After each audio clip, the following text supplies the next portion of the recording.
ADHD can be something that negatively impacts on your life at points. And then, all the wonderful things about it, you live with and you learn to live with. So I think it's just different points in time. It's not like if you have ADHD, people think it's a condition and it's really negative. No, it's up and down. Sometimes it's the bad symptoms kick in, but that's for a period. And then, you just move on and you learn to deal with it.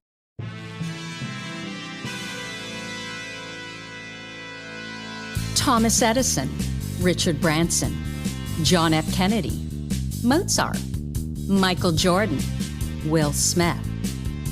That sounds like a list of highly successful titans in a variety of vocations. Why is it that we rarely hear that they have or had ADHD? And you know what we hear even less about? Serena Williams, Emma Watson, Mel Robbins, Whoopi Goldberg, Agatha Christie, Erin Brockovich, Cher. Yeah, the successful women navigating ADHD. And that's exactly why I started this podcast, ADHD for Smartass Women. I'm your host, Tracy Otsuka. I'm a lawyer, not a doctor, a lifelong student, now a coach. I'm also the creator of Your ADHD Brain is A-OK, a system that helps people like you figure out what they should do with their life. And we're here today to talk ADHD, your strengths, your symptoms, your workarounds, and how you proudly stand out instead of trying to fit in. I credit my ADHD for some of my greatest gifts. And you know what? I spy a happier life for you too. So without further ado, a shiny new episode is starting now. Hello, I am your host, Tracy Otsuka. Thank you so much for joining me here for episode number 214 of ADHD for Smartass Women. I hope that you'll subscribe to this podcast and our newsletter over at tracyotsuka.com. My purpose is always to show you who you are and then inspire you to be it. And in the thousands of ADHD women that I've had the privilege of meeting, I've never met a one that wasn't truly brilliant at something, not one. So today, I am just delighted to introduce you to Emma Dodi.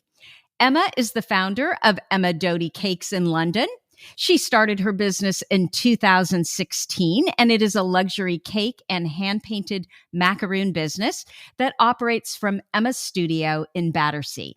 Emma was born in Italy to an Italian father and English mother, where she lived in Rome and went to an English school before moving to the UK to study law and earn a master's degree in finance. In a previous life, Emma was a banker working at HSBC, ABN AMRO, and Goldman Sachs.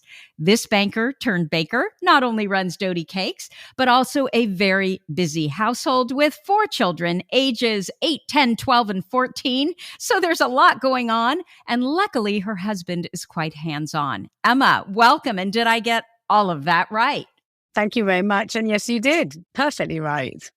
Wonderful. You know, what's interesting is the last couple guests that we've had on the podcast, almost all of them have banking in their background, which I find so interesting. And I don't know if it's my reticular activating system that all of a sudden is seeing all the ADHD women that are former bankers, because that's, what my son is interested in or what, but I find it really fascinating, actually. Yeah, I mean, I think there's probably traits that are shared that are good for banking. I mean, I was in sales and everybody would be like, oh, you do it so well. It's great. And for me, it was just, well, you're paying me to do basically who I am. I'm just myself. And I obviously, was interested in it because in finance, things change all the time. It's a news-driven. The stock market is news-driven. So, the stock market goes up, goes down. It's news that feeds it. So it's always changing and it's current. And that for me is exciting. I enjoyed it because it was not repetitive. And repetition for me is like my worst nightmare. And basically, I think now I know a bit more about ADHD. It's maybe my ability to sort of read people and read situations well, which helped with the sales thing. I mean, people say I could sell ice to Eskimos if I gave it a shot. So, did you like the people that you worked with? Were they Not like you, all. do you think? Some places I like more than others. Some people I like more than others, but I like the excitement of it. It was always buzzing, and everybody around me used to feed off the buzz. And that was just great. I mean, I made great friends, and I really enjoyed it. My husband still is a banker, actually. He's a banker, and he says things are very different nowadays compared to when I was in banking. But I've got to say, I loved it. I really, really thrived and really, really enjoyed it. So, did you miss it when you left? And I'm jumping ahead now. I'm not That's going all right. according to my normal questions, but I'm just curious. Do I miss it? Yes, but I'm a very different person now to the person I was then, I guess. With both of us being bankers, we couldn't both do 13-hour days and have a family. And I really wanted to have a family. I'm Italian. Family's so important. So we then decided that I would stay home. And to be honest with you, obviously, like everything, go for overdrive. Let's have 4 children. All right, let's go for it, And then, laundry is boring. Housework's boring. I'm so envious. I only have 2 children and I wanted at least 3. But my husband saw, the writing on the wall, and it is so expensive in the United States to educate children here. And because we didn't have great schools, they were in private schools. And, then of course they chose the most expensive colleges. But I would have had 3, 4, 5 kids. What I miss the most now that they're both, at school or working and out of, our home, I miss the chaos, which is why I had to get a second dog. My husband's like, it's so great, just one dog. It's so easy. Why do we need a second dog? I miss the chaos. I miss the noise. So and easy is boring. Easy is boring, isn't it? So absolutely. Why? I was bored. Exactly. Okay. So Emma, let's talk about your ADHD diagnoses, if that's okay. That's where we typically always start. I went not according to plan today, but hey, so I would love to know, and I know our audience would love to know, what were the circumstances around your diagnoses? It's really, really weird, actually. I happened one evening to be driving down to the coast where we've got a place, and my husband had gone ahead with the children. So I was in the car driving along, and I caught up with a friend of mine, not a really close friend, but a friend, and she started telling me about her diagnosis. And the drive's a couple of hours. So we chatted loads all the way down, da, da, da. And the more she said, the more I said, but isn't everybody like that? Isn't that what everybody does? And she didn't know me well enough to know that the things she was saying were resounding with me so much. And I eventually got to our place down there, and I said to my husband, I said, I need to find out more about this, because I can't, she's just said stuff that she would never have known about me, characteristics and things. And it's just freaking me out now. And I'm the kind of person that once, somebody plants a seed, that's it. I've got to find everything out I can about it. So I then started doing some research. Your podcasts were amazing and really a great help. I did a little test online. I came out off the charts on those. And I then sort of started putting pieces together about how I was when I was younger, certain characteristics, certain things. And I thought, I don't think I even need to go and get diagnosed. I know I've got it. And I just thought I need to go and see somebody just to confirm it, because that's just the type of person that I am. Now that I've gone down this rabbit hole and, spent 3 months looking into it, I now need to go and find out properly. So that's why I went and was diagnosed. And probably more importantly, I think there are certain things that I now attribute to ADHD when I was younger, and it could have been a lot easier had I known that that was where it was all stemming from. And there's a high chance that my kids may be diagnosed with ADHD, and consequently, I want to make sure that if they are, that there's all the support that they need, as opposed to sort of, just going along with it and having ups and downs that are quite hard to deal with, especially when you're young. So your story is a little different than most women's stories with kids. Normally, we get diagnosed because our kids are diagnosed first, versus you seem to be the one that went first or is going first. Yeah. So it was really strange. And I think had I not had that conversation, because, what everybody thinks ADHD, boys bounce off the walls. That is the absolute characteristic. And then, I always thought I was different, but then I always put that down to being half Italian, half English, going to an English school abroad, and it was that. And then it's not, it's so much more. And I realized that, that's what it was more than anything else. I like the fact that I was different. I thought it was amazing, but I always felt different. And now I can explain it to myself, but there have been times, big changes are always the thing that I think affect your ADHD, and the not so good symptoms come out. And going to university for me was an absolute shocker. It was like somebody literally just ripped the foundations out of my life. And it was really, really difficult. I found it incredibly hard. And I think had I known more or anything about ADHD at that point, it would have been a lot better. I think a lot easier. It didn't have to be so difficult. So when I did get my diagnosis, in a weird sort of way, I was almost a bit cross because I thought I didn't have to go through all that. Why did I have to put up with all of this? Why, because obviously there's certain aspects such as getting bored. I get bored quickly. Things need to be exciting and changing and different. And, if somebody says to me, sit at a desk and read through these books, I think I'd rather poke my eyes out with a fork, quite frankly.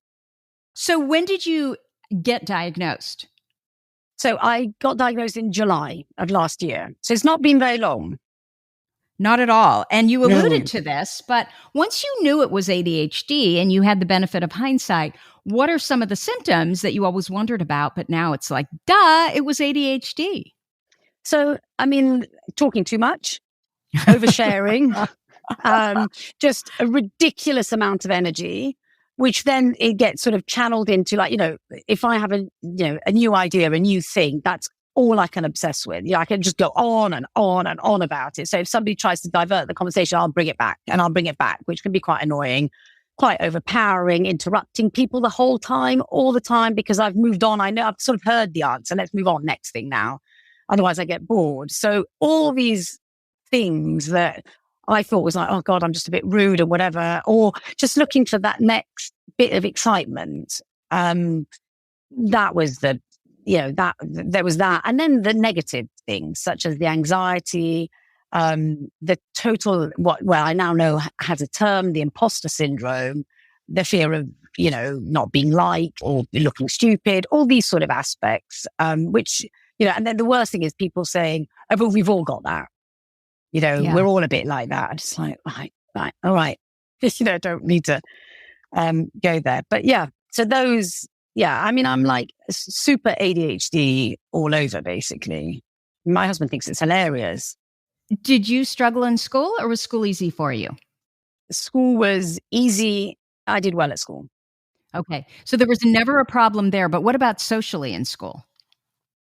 No, because I was so loud and chatty and confident and everything, then, I was always, in the fun group. But I remember as I got older into the sort of teenage years, I found it a lot harder.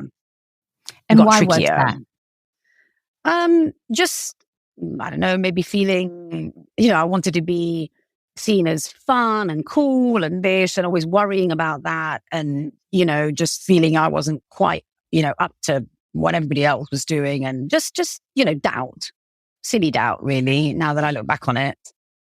I think you just alluded to this because you seem to indicate that socially everything seemed really great until the teen years. And so I'm curious if you can relate, a little bit more struggles or any struggles socially around puberty. Yeah.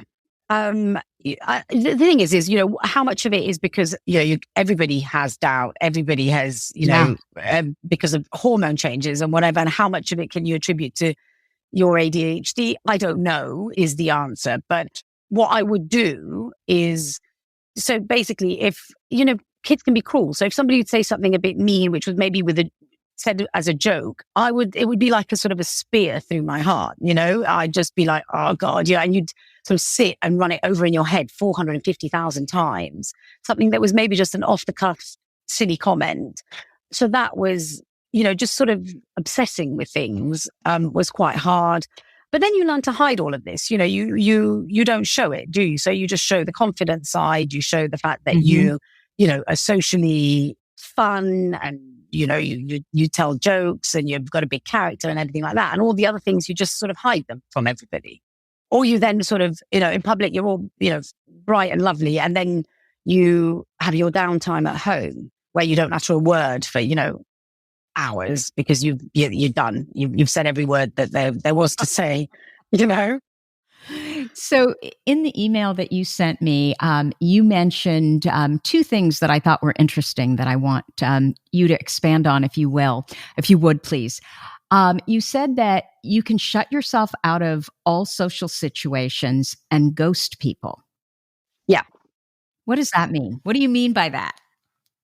So if you're, for example, I hate confrontation. I can't deal with it at all. So if I have a falling out with somebody, my natural thing is to ignore them completely. And then in time, I tend to forget why we've argued or whatever's happened. And then we just move on and it's fine. So I have if the person isn't there, I have this incredible ability to sort of forget about them. It's really terrible, but it is true. It's so awful. And then and the worst thing about it is that I actually forget why we've argued, and then it's gone. It's like, doesn't matter. It's in yesterday's bit, whatever. So that is definitely one thing. And then I don't know whether this is because I've got a bit older, and as I get older, obviously hormonally everything changes again. But what I found myself doing is shutting myself off from going to social situations, because I kind of start to think maybe I'm talk too much, or I talk about boring things, or whatever. So then I'm like, well, I don't go. If I don't go, I don't put myself in that situation. So I then, stop going to things, to the point where I'm like quite surprised that, people still invite me to stuff sometimes. So do you think any of it is, probably perimenopause and hormones, because we know that estrogen modulates dopamine. So that makes a lot of sense. But I'm wondering if some of it too is that you're just so busy, because I can relate to what you're saying. You're just so busy. And I think as we get older, at least this is for me, I've become very picky around who I want to spend time with. I'm very cognizant of who energizes me. And when I return from things and I feel like, oh my gosh, I'm so exhausted. And I'm not typically exhausted, but you know how some people can do that to you? Yeah. I've got to the point in my life where I'm like, you know what? If you don't bring good stuff, I'm done. I'm way too old to waste my time. I've got my kids, which obviously, my time with them is super precious. I run the business. I don't have I run a lot of laundry, a lot of washing machines, and hanging, and so tedious, but that takes up, a significant part of my day, and making kids' dinners, another thing, which, is awful. It's so boring, but it's got to be done. So you just got to get on with it. I always play games where I see how quickly I can do the laundry, how quickly I can get up the stairs and hang it. And it's like a competition. Yes. Or I say, I try and do things in the most efficient way possible. So if I cook and then do this and then do that and then do that, it's almost like I'm putting jigsaw pieces together. That is the single most efficient way of doing things. And I've got to get it done in this time. And if I do, then I'm like, oh, that was amazing. So it has to be a competition. Otherwise, I literally can't. I start doing other things and getting distracted and things. I can so relate to what you're saying. And I'm wondering also, as you're speaking, I'm thinking, I think part of my issues on the social end and being very selective about, because before I was literally, I think in the Myers-Briggs, I think my extroversion score was like a 56, which is so far off the charts. It's insane. And I would go anywhere and do anything. And I loved, being the life of the party. And all of a sudden I stopped enjoying that because it started to bore me. Sitting there talking to people who, they're not talking about anything that I care about or that I want to talk about. They're not talking about things that actually matter. And we like intensity, right? And I love being with my family so much that they're the standard that I measure everything against. And so if I don't have at least as much fun as being with my, my husband or my kids, then I don't want to go. And I'm curious if you feel that way too. Exactly the same. I mean, exactly the same. I'm so, my favorite thing to do is actually to hang out with my husband. Yeah, I mean, that is my favorite thing to do. We just sit there, we talk rubbish. We could, now the kids are old enough that if we want to nip round the corner and have a glass of wine and just have a chat and catch up, we can do that. And, then part of me is like, well, why would I want to go out somewhere else? This is who I want to hang out with. And he's here. He lives with me. I mean, it's perfect. Well, and it's easy, right? You don't have to get dressed up. You don't have to drive somewhere by yourself. But I worry about that, Emma, because I worry about, okay, my kids are older than yours. I have a 20-year-old and a 24-year-old, and they're on the East Coast. I'm on the West Coast. And I think about, oh my gosh, if something happens to my husband or my kids end up living on the East Coast permanently, I'm in my mind, I'm like, you need to make more of an effort, because what I will say is often when I get there, I actually enjoy myself, right? You find someone who you're able to connect with and you're really glad you went. Yeah, totally. And the thing is getting yourself out there and making sure that you do, but I'm terrible at it. I've got to be honest with you. What it is, I think actually is that I get up in the morning, the alarm goes off at 6:30. I'm up, I'm getting the kids up, breakfast. Then I have to switch my brain into work mode and I have to go to work. I then do a full day of work. I then have to switch back into supermum, or I like to believe supermum, but to be honest with you, I think I'm so far away from supermum, it's ridiculous. But I try my best, it's my goal. And I go and pick them up, and then I've got to see how they are. And, how was your exam? How was your this? Is your friends being mean to you? All these things. Then I've got to cook this boring old meal every evening. And by the end of it, and I've done, the washing, the laundry, I'm done. Yeah. There's nothing left other than a great big glass of wine or a run. It's got to be one or the other. Somebody's got to give me that hit. So I either go for a run or I have a glass of wine, and that's it. I'm done. So the idea, as you say, getting dressed up, getting ready and going somewhere just seems like such a monumental task that I just think, oh God, I don't know if I can do that. Yeah. But you're right. When I do, I think I've got to do, and I don't know whether you have this, but when I come back from holiday, I come back with like the best intentions. I mean, I'm going to make sure I go to the book clubs. I'm going to go to all the school things. I'm going to do this. I'm going to do that. Give it a week. I'm back to no, I'm a hermit, back to, I've gone into hibernation. Sorry. It's terrible. And you're doing it. So I was in Nashville last week, and literally while I was in Nashville, it's the beginning of the year, but I was still not back into, I was still in holiday mode, right? Yeah. And so this week was supposed to be all about, so my word for the year is insider, because my word for the year last year was outsider while I was, working on that first draft of my book. And so it's insider this year, and it's all about, I've been so terrible since COVID, just with relationships and friendships. And it just has not been, I don't know. I fell into a new, and I don't even know who this person is, because again, I was always the one throwing all the parties, inviting people, I was the cruise director setting up, we're going to meet here. We're going to, and I think it's hormones, because how could my personality change this much? But anyway, this week was supposed to be the week that I put the whole calendar together for the next couple months, and I have done Zippo. So yeah, you reminded me. I now need to do that. It's true. It is true. I do think it's hormones. I mean, if I think of just back to our wedding, I mean, literally, I could have almost invited total strangers from the street. Yeah, we're going to make it amazing, And now I look at me and I'm like, if I go out for dinner, it's, I have my very, very, very close friends, and, I rely on them hugely, and they're really, really important, but it's broadening it a bit, which I'm rubbish at, And you used to be so good at, right? Yeah. I mean, my job was about, with sales, you'd have to have, relationships with people. I'd remember kids named their birthdays of clients and this and that, everything, and now I think, gosh, and sometimes I get annoyed because I'm like, I'm like a shadow of the person I was. But then part of me goes, no, actually, you're just going, it's just a different phase. I always say to my kids, don't feel if you make a decision today that decision is a decision forever. You're allowed to change your mind. You're allowed to change. That's the beauty of living, is that you grow and you develop and you change. And if we were the same all our lives, it'd be really boring.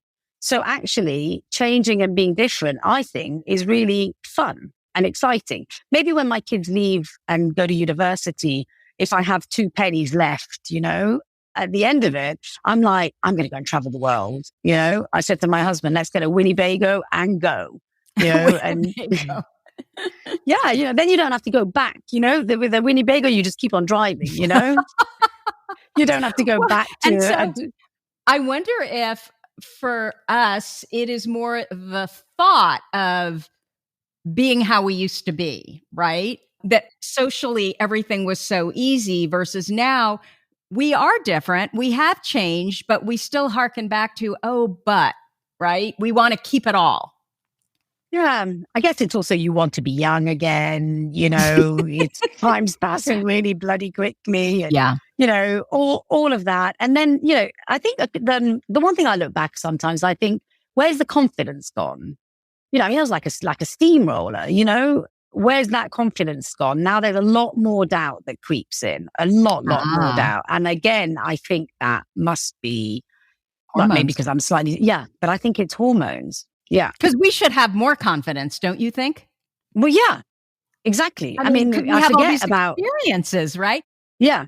Yeah. And yet and I think maybe that was part of the reason for going for the diagnosis, because there was a part of me that was like, something was, and we know that ADHD can be something that negatively impacts on your life at points. And then, all the wonderful things about it, you live with and you learn to live with. So I think it's just different points in time. It's not like if you have ADHD, it's people think it's a condition and it's really negative. No, it's up and down. Sometimes it's the bad symptoms kick in, but that's for a period. And then, you just move on and you learn to deal with it and whatever. So I do think hormone changes play a huge role in how you're affected by your symptoms.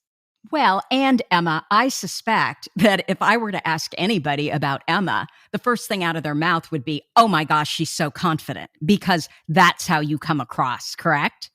So it's just like our little niggling heads, right? That just, and I think it's because of the hyperactivity, which I believe we all have. I don't know why there's inattentive versus hyperactive versus combined type, because there's always hyperactivity of the brain, right? We're always thinking, it's all those thoughts. And oh my God. I suspect that sometimes you just want to switch it off. Yeah, that there's more thoughts, because I didn't have these many thoughts before. So the one thing, though, that you did say to me in the email, which I loved, was you talked about your ADHD being your extra gear. And I love that analogy. Can you expand on that? Well, it's just like, as I said, at the beginning, I always knew I was a little bit different, and the activity in my head, which is nonstop, which is exhausting, but is also my sort of secret weapon, isn't it? That's the thing that makes me different. It's the excitement. It's the constant, idea generation. And it is, therefore, I see it as my extra gear. Can come with some negatives sometimes, but actually that's what makes you fun, makes you the heart and soul of the party, makes you an entrepreneur. It's one idea after another after another. And actually, I sometimes say, I am my own worst enemy, because the ideas just keep on coming and I exhaust myself because of them. So going for a run actually is a great thing, because I actually find that it helps me get my ideas in line. So it's like, stop the chaos, go for a run. And that's normally when I get my best ideas. They make sense. They have a beginning and an end, as opposed to all jumbled up together and just flying off all cylinders. Yeah, that's my extra gear is my ADHD. And I think without sounding, big-headed, I just think it just makes me special, basically. No, absolutely. So go on. I was just going to say, actually, funny enough, this whole thing, I think my entire family, which is why I probably was never diagnosed as a child, I think my whole family probably has, to a greater or lesser degree, ADHD. Yeah. Certainly my mother, for sure. So it was normal. It was just totally how you were. Well, yeah, how we were as a family, but we were, fairly different. And, my dad was like one idea after another, and, you couldn't stop him. And I see things about my mum, like my mum would have her burnouts when she'd come home from work and she'd be so exhausted. There was nothing left in the tank.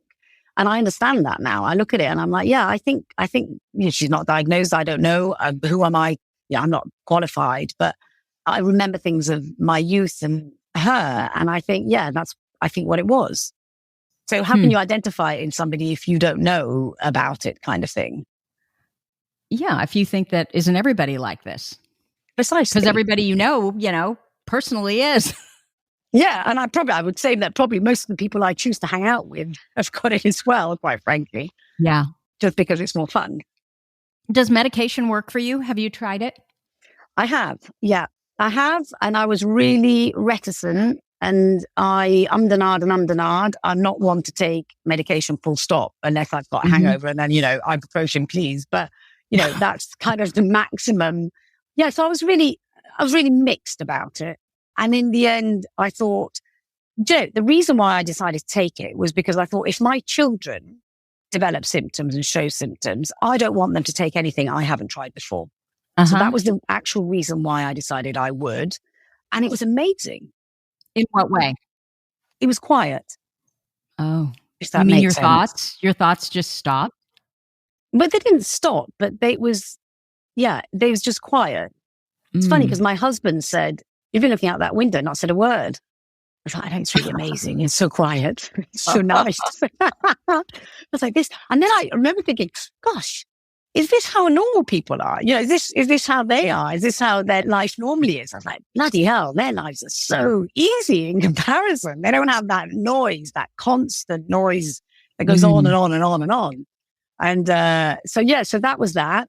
And I'm mixed about it. Like, I feel like it does help you focus, but if you don't decide what you're going to focus on, then you spend your entire time focusing on something totally that you should be doing. So, that calendar of yours, I wouldn't get it done unless, you really have to plan that focus. Otherwise it just goes out the window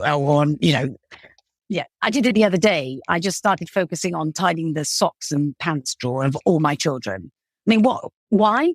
But man, I did it brilliantly, to a 10 out of 10, I would say. That's interesting. So when you are on medication, you make sure that you're taking it. It sounds like you don't take it all the time. You take it. No, I do. It's just that I've realized, before I do that naturally. So, I know I'd have to prepare, I don't know, for something, and I will tidy up the pants drawers, hang out the laundry, decide that something that really is insignificant suddenly needs doing is really important or whatever. So I'm aware of that now. I'm aware that that's what I do. So now that I have the medication, which does also help me focus on a single thing, I try to make sure that single thing isn't my usual behavior, which is, oh my goodness, the bed linen all needs changing, or I need to, the sale is on it somewhere. I need to go and see what's at the sale. When in fact, what I really need to do is make some cakes, get some icing done, get prepared, or whatever it is that I need to do. So it's just trying to be a bit more focused. Which in my planning, kind of like, that's how our ADHD brains work anyway, right? I mean, if we don't have intention behind what we want to get done, I'm looking at everything. I'm procrastinating. I'm out there gardening. I'm like, I don't even know what. I'm like, how did I end up out here?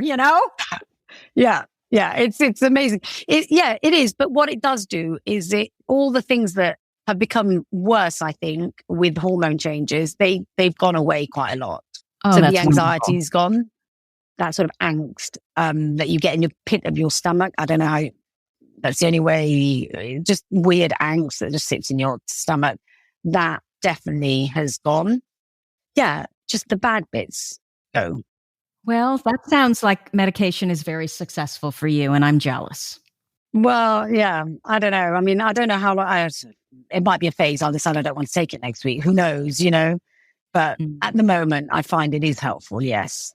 It has been. So, Emma, I'm hearing clicking. Are you hearing that? It kind of sounds like you're doing this. Oh, sorry. I'm fiddling with an elastic band. Oh, that's what it is. Okay. Stop doing that, Emma. Sorry. I'm fidgeting. Oh, of course you are. So Yeah. women always ask me, should I get diagnosed? And they'll say, I'm no longer in school. I don't need any kinds of accommodations. Don't need it for work. You were just diagnosed. Why did you decide to do it? And are you glad you did it? So I'm going to reverse it. Yes, I'm very glad I did it. And the reason why I did it was because once I fixate on something, I can't stop until I find, until I get to the bottom of it. So I needed to stop obsessing. I needed to find out for me. I wanted to know if I had it, then I knew that there is a high chance that my children, 1, 2, who knows, whatever, may have it. So I wanted to be able to be supportive and helpful to them if that didn't happen, so that they had everything in place should they feel whatever. And I'm glad I got it, because actually I think I'm a little bit kinder to myself as a result. Explain that, what you mean by that. So, like, the timekeeping, the over talking, oversharing, the intensity of how I am and everything like that. And I now go, that's all right. That's who I am. It's no problem. You don't have to sort of think when you get home, oh my goodness, did I talk too much? Did I do this? Did I do that? Did I do the other? Like, it doesn't matter. I am who I am. If they don't like you, it doesn't matter. They don't need to be your friend. It's okay. Yeah. So I'm just a bit kinder to the person that I am now that I understand certain things about me that maybe might be slightly irritating or bothersome to others. Okay, Emma, let's shut down, and I'm going to have you come back because I'm still hearing that clicking, and I don't think it's you. I think it just might be something going on in our... Oh, wait, I just heard it again. That's my ears. That's ears? Touching my the things in my ears. Touch your ears. Nope, I'm not hearing it. Is it gone? Yeah, now I'm not hearing it at all. So I don't know what it is. I'm not going to move. Okay, poor thing. I'm not going to move. Okay, so tell me about Emma Dodi Cakes. I mean, you have 4 kids and clearly not enough to do. So what? You decided to start a business making cakes and macarons? Like, how did all that come about? So it was number 4. There aren't many people that have 4 children. So it was a little bit lonely and a little bit boring. And, it's all lovely. You meet your first time mums. And what color was his poo? And it's like, oh God, I can't do black poo, yellow poo, green. Enough. I'm done with that. So my neighbor, my very, very, very good friend neighbor that is, she's brilliant, but she goes, I'm going so to do... lucky. So you have a neighbor who you're really close to? Yeah. I dream of that. I think she's got ADHD as well. I dream of that. And she's wonderful. Whenever there was a crisis, she always says things like, right, we're going to solve this. Don't worry, which is, she's just brilliant. But anyway, and she's slightly mad. She tries everything. She's one of those people that just loves life. So she tries everything. She'll give anything a shot. She's just wonderful. And so she said to me, I'm going to go and do a cake course. Why don't you come with me? And I thought, my goodness me, Stepford wife extraordinaire. No, I'm not coming. So I was like, no, not doing it. Sorry. No, can't do it. Anyway, and then I think it was maybe a week later, and I thought, oh my God, I think I'm going to have to go and do that course. I would have done anything. If you'd said to me, let's go and do some gardening. Well, I love gardening, so that doesn't count. So it's something that you'd hate, whatever. I'd be like, yeah, I'm going to do that just because I'm about to shoot myself. And so we'd go on the bus. And we'd go, 10 minutes down the road to this place, and we learned how to make cakes. And it wasn't actually the baking, it was just cake decorating. The sort of sugar things that you can make, like a teddy bear and this sort of stuff and everything. We made fondant things, which I don't do at all, actually. And, it was just fun. It was fun because I was Emma. I wasn't somebody's mum, which obviously, with 4 kids, you're always so-and-so's mum. And we just spent time. I spoke to everybody that was there, but we didn't know anything about each other. We were there just purely to make cakes. And that was fun. Great. Or at least the little things that go on cakes. Yeah. And then when I got home, I thought I'll start baking this, that, and the other, made cupcakes. People said they looked pretty. I then was like all about learning how to ice them. And it kind of just sort of, I don't know, it just sort of snowballed from there. And then it just grew and grew and grew. And then next thing I'm like, yeah, I've turned it into a business and But wait, how did you get into the macaroons? So because I love them and I would buy them and I was like, okay, I can't afford, it's almost more expensive than cigarettes. I was like, no, can't, gotta make my own. But also because they are notoriously difficult to make because there's always a little element. If you say to somebody, why didn't my macaron turn out? They'll say, well, maybe your oven's too hot, or maybe your oven's too cold, or maybe the room temperature was too hot or too cold, or it was raining, or it was shining, or it was this, or there's always something, but there's always the reverse to it. Nobody quite knows. They're just difficult to make, basically. So I love a challenge. So I was like, yeah, right, that's where I'm going. Difficult to make. I also thought it would be a nice niche because I thought there are a lot of cake makers. What can I do that, is a real niche? And I thought, right, I'll do that. And then I can make them pretty. I can paint them. And I really enjoy doing the painting side of it and coming up with designs and things like that. So I could get the creative side in there. And obviously then there's the business side in there. And that's how it all kind of started, really. And it has grown and grown from there. But it's hard to balance family and work. Oh, I bet. You have to go on Emma's Instagram, though, and look at the photos. So the reason Emma is here is she sent me this lovely email just thanking me for the podcast and telling me, the difference it had made in her life. And so I went to her Instagram and I loved her aesthetic so much. Everything is so beautiful. And I thought, I want to meet her. And I figured if I want to meet her, you probably want to meet her too. So that's how all of this came about. But I, like you, have such an appreciation for pretty things. And you just have it in spades. Oh, thank you. I don't even know how you do what you do because you are literally painting on these macaroons. Yeah. I mean, they're tiny. So I've got the world's tiniest, if you imagine, I don't know, liquid eyeliner, you know how small the brush is on that. So even thinner than that, some of them, and you just paint them. You just paint everything small. I quite like it in a weird sort of way. There's not big stuff everywhere. It's not too messy. And it's nice. And you can, you can do whatever, you can paint whatever you want on them. I just suddenly see something I like and I just get my sketchbook out, do little test trials and that'll do. That's the next one. And I have to keep on coming up with new ideas because if I just sell the same thing over and over, then it just becomes boring. So I'm constantly coming up with new collections with different, I like the floral stuff, obviously. But then I get, companies that ask me to replicate, like I had to replicate a wallpaper onto them. Oh my gosh. Or not a wallpaper, a detail of the wallpaper. And that's always a real challenge. It's normally interior designers that come and say, I want my design. I want you to paint it on there. And it's quite fun actually, because it's always hard. But then once I've got it, it just always looks really cool. It's nice. It really is. So it's fun. And it means that, and I use a different name. So Emma Dodi is my maiden name. So that's my name at work. And that's always been my work name.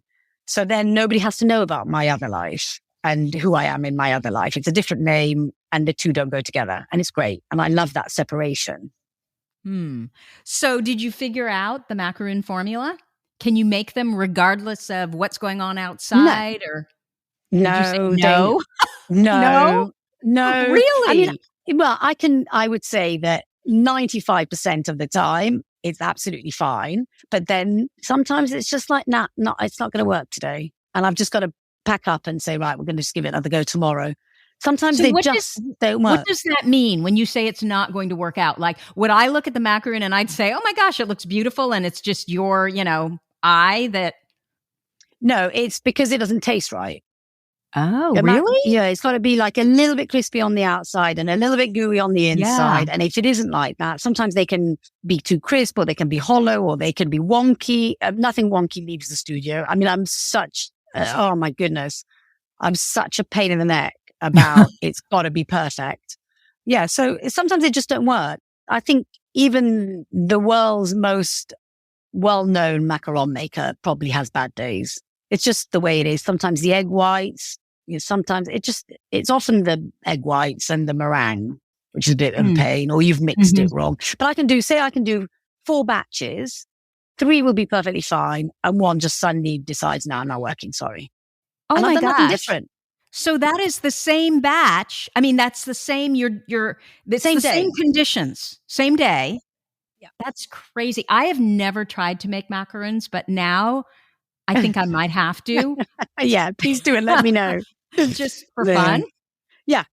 Yeah. It's a real pain. Actually, funny enough, when I first started making it, the first batch I made turned out right. And I was like, I don't understand what all the fuss is about, honestly. And then it went wrong for 6 months. It was a nightmare. Oh, no. And then eventually I got there. But yeah, you've got to be patient. And that's a bit of a pain. You don't do all this yourself. You have help. No, I do it all. I do it all. I have somebody that works for me, but because it's so niche and because it's high end, it's like if you say, for example, some corporate event is going on and they book me, then that's booked out. That's what I do, kind of thing. I'm not sure how big I could go at the moment with my children, and my family has to come first. So you do all of the, I don't know what you call it, but painting basically on each one of them? Yeah. So when I was looking on your website, I guess you did an event for Rolex and you had their logo on there. No, that's different. That's printed. That's okay, different. So they give you what, like the ones they give me, yeah. So I have you can print with an edible printer onto your macarons. So for example, if you wanted flowers, I would hand paint them. But then say you were getting married or it was your birthday, whatever, and you wanted the date, it doesn't matter how you try. It's going to look fairly amateur if I paint it in a little paintbrush. So I have this edible printer and you can just print and trying to, do it somebody's logo. I mean, can you imagine trying to do straight? No. I mean, no. So those go on in the printer because, Rolex isn't going to want a wonky logo. Yeah, they're going to want it to be dead straight. I was wondering, how can they be so perfect? And I have actually used those edible like transfers on cakes, like for the kids' birthday or cupcakes. Yeah. But I didn't realize, you can do that on a macaron too. Okay, that makes way more sense. It's slightly different. It's actually, if you imagine, it's not actually a sheet. It's actually directly onto the macaron directly. It's ink jetted on. Yeah. It's a really clever machine. It's jetted on and it doesn't alter the flavor in any way. So if I was putting one of those sugar sheets on, it'd be, a bit much. Well, so this is directly onto the shell. It's amazing. And was it designed specifically for macarons? Really? Yeah. The first, it's designed for cookies and macarons, but the first machines were made in the States. Huh. Because they're so delicate, right? A macaron like that meringue, that little crispy shell is so delicate. Yeah, but it's just sprayed almost with ink, if that makes sense. It's like an inkjet thing. Got it. So it doesn't go in like a piece of paper. It's kind of a little tray that goes in and the thing goes, and then it comes out. Yeah. And so those are printed. And then the other ones that you can see that they're, I don't know. I mean, you can see they're hand painted. They're all slightly different because obviously they're done, they're all done by hand. So, but it's great because you can get both then that way. You can get, the precision of a logo. Yes. And then you can get the sort of artistry of somebody, painting. So you get both. And it's great for like weddings, bridesmaid gifts, mother of the bride gifts, or even, just having them at your setting, when you arrive and there's it's a little favor for every guest with the date on the back or whatever, initials or whatever they fancy really. That you'd actually want to eat. Yeah. They don't last very long. So running your own business, are there things that you have now learned that you're like, you know what? I'm not doing that. Yeah. Like what? So the admin stuff, like getting the boxes ready to pack them and all that sort of stuff. I've got somebody that is brilliant. She does all that. She's amazing. She does the printing side of stuff for me because I don't really want to do the printing and she's great at it. Amazing. So somebody that does, sort of running the office, if the studio and all the officey type stuff, she does all of that. So I don't have to worry about that. So I can stick to baking and painting. Yeah, there's certain things that, I think I just go mad. She prints the labels for the boxes and gets them all ready and everything's in line and, checks it and ticks it and makes sure it gets sent the right day and all of that. So she helps you with all the scheduling part too. Yeah. Makes sense. She does that. And also, she puts up with me, because she does sometimes say to me, not everybody goes at your speed. not everybody can keep going for so long. So I'm like, all right, got it. Yeah, I understand. Yeah. So, but why not? Yeah, exactly. Why not? My husband sometimes says, you need to stop. Enough. Because it's quiet time now. All right then. When I had a high-end women's wear company, 60% of our business was Saks, Neiman's, and Nordstrom, which may mean absolutely nothing to you, but they were high-end retailers. I'm not sure how long they're going to last just because, what's happening with retail. And I remember, I was in our studio and I don't know what we were doing, but I had a lot of staff there and I was just furious because nobody, like, things would happen and people would just be like, I don't know why it happened. And I remember looking at them and going, does anybody here know how to take responsibility for anything? Or is it always up to me? And after it's I that said impatience. that, I'm like, oh my gosh, that's like, what you might say to your child and then, or your kids and then, or your husband and then feel bad about. Yeah. So, and I've had a couple of situations where I remember, really lost it, with people because I just like, no, that's just too stupid. You can't be that dumb. And it's really terrible because it's just not very nice. But sometimes that miss descends. Not often. I can count it on my fingers, but if it does, oh my God, don't come anywhere near me. Yeah, it's bad. So it's just trying to realize that, not everybody finds it as interesting as I do, first and foremost, So you've got to also find like baking friends. So you can talk about, egg whites and what they do and don't do for you and things like that. So yeah, it's just, making sure that you're a bit aware that, sometimes the intensity is a bit too much for other people. Yeah. Absolutely. So what do you think the key to living successfully with ADHD is? A key to successfully living with ADHD is loving it. I love being different.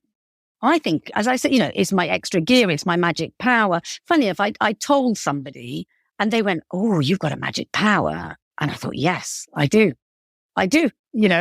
The ability to look at things in a completely different way, in a different angle, the ability to hyper-focus is great. It is amazing. What employer doesn't want somebody that obsesses about what they pay them to do?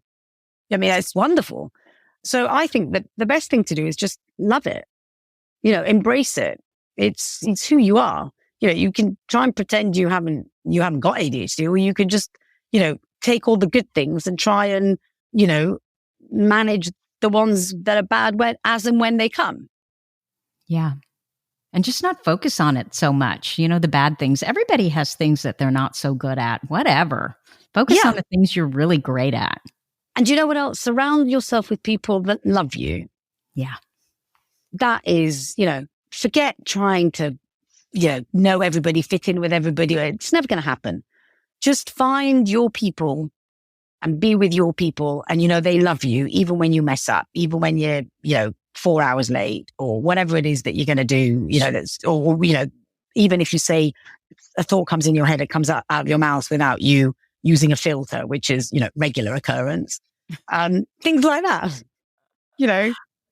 I love it. So Emma, if people want to find out more about you, they want your macaroons, where can they go? Online. My website is, oh God, what is my website now? It's emmadodicakes.com.